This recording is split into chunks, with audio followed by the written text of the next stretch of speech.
air mobility, especially once they added V skill 2 and you had that full control of it.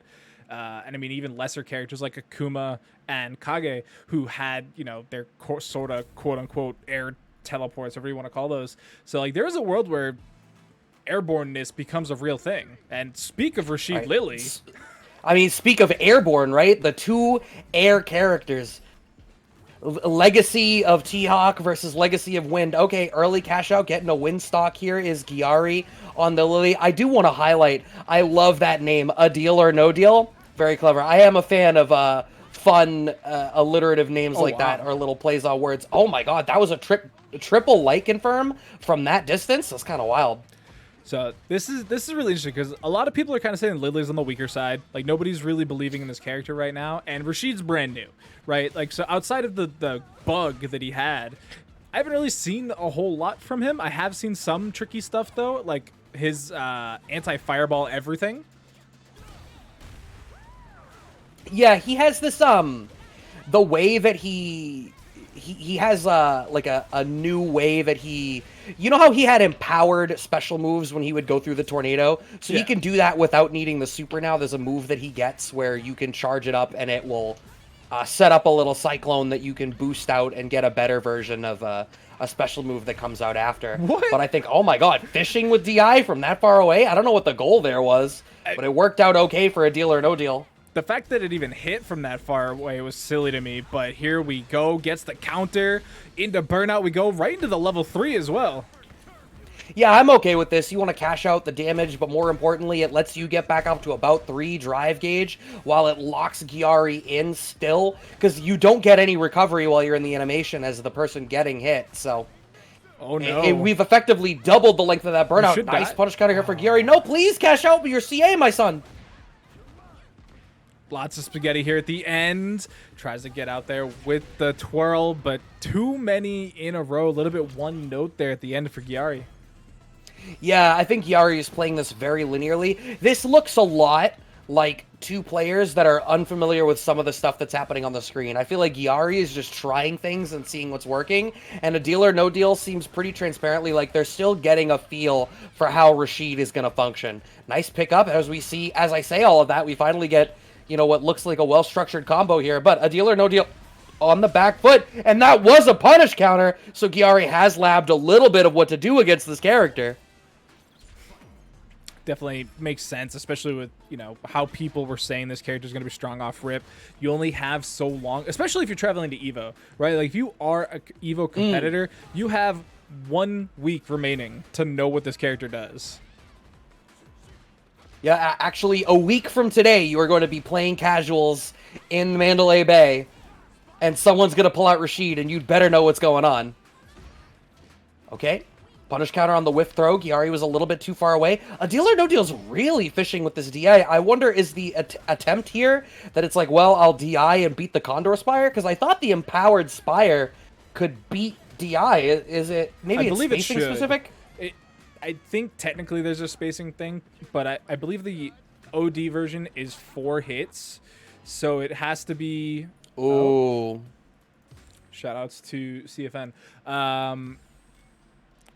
But yeah, so I believe if you're like max range, then yeah, you lose out on 1 hit and it suddenly becomes not doable.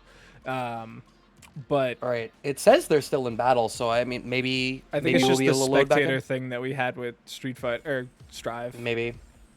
I hope it's just us and not them.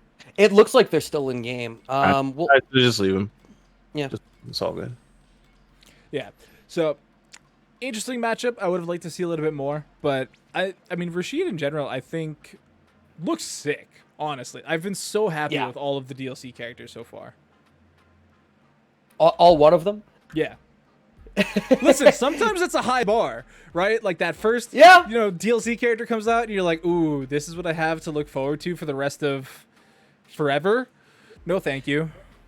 Well, so I think it's a weird line to straddle, right? Where like if the DLC character comes out and the first DLC character is like overtuned and it's clear they got a lot of extra love, you're like, oh, okay, sure. So like the base roster is going to suffer and it's going to become pay to win. And then the flip side is like you said, where it's like, oh, your DLC character is mad lazy. And I like that neither of those complaints seem levied here. Rashid seems really cool. The visual redesign, as someone that didn't much care for him in Street Fighter V, I think his redesign looks really cool. I think his personality shines through a lot more in the way that they've put him in Street Fighter 6. And I think the translation of his playstyle is really interesting. But also, I don't think that he seems either too strong or too weak, or like he got more attention than the rest of the roster. You definitely could have counter DI'd there. Oh, Gyari knows to counter DI. Maybe has that. Is it the D break? Is that the thing that people are 3D printing? Oh my god. The big button version. Yeah. You need a panic button. Some people do. I'm not gonna lie, but so actually, you know what I noticed, Brad? That is new this patch. Look above the P1 side. It actually says 1 win now. I'll actually have a visual tell when I'm not paying attention now. Fantastic. Okay. Oh, that still got a punish counter. Wow. Low forward out of Rashid actually lingers for a hot second there. It looked like he should have recovered in time. No recovery to be had, but now we have an actual projectile. Big punish on the OD Spire, though.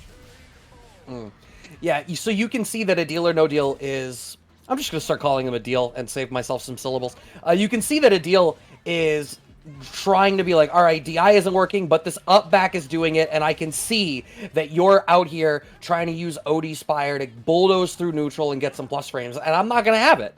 I can play at this range. I have a fireball. You don't. I don't care about your stores. You shouldn't eat a sweep, though. Yeah, that was really awkward, because until Adil went in, that sweep should have been hugely punishable. Doesn't quite get the level 1 that we're looking for. Now that we do see Adil in burnout, what's the option? I like it. Level 2. Oh, they just go right through it. All right, air-to-airs work out in Gyari's favor. Trip jab confirms. Wanted for the win store. They do get the meaty off of this anyway. I think one more touch ought to do it for Gyari. Ideally, you don't have to spend a bar, and indeed you don't because you get the punish counter starter. Final game, final round here between Gyari and Adil.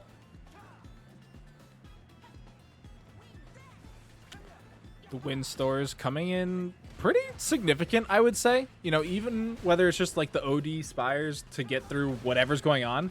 But like even there, because of the store, you're plus. Yeah, I think if I had to levy a critique against the deal, it's that they've landed on this this method of trying to play where they're playing at full screen and trying to up back in order to beat poorly spaced Spires. But with how passive they're being, it's just giving Gyari more opportunities to get it later. I think we need to find a more active way to make that happen. DI is fairly safe in that spot because Adil is in burnout. No, now Gyari puts themselves in burnout. Anti-air, no pickup. It's a really tight situation. We do have a level 3 available for Gyari, whereas Adil only on the level 2. But even still, with one solid touch, either player could take away the win here. First hit goes over to Adil, gets the throw, still only needs 1. The level 3 on Wake Up's gonna connect. Oh! Critical art for the win. For like the last 3 touches, all I could think to myself was, Adil, please, for the love of God, use your V-trigger. You have 2 bars. Like, give me the throwback. It's Throwback Thursday. Bring me back to the good old days. It's all I wanted to see. Use the V-trigger, he says. Look at that. Eagle Spike had him in the corner, gets the knockdown. That could have been confirmed into something. Even a level 1 probably would have been enough. I don't know off the top of my head what his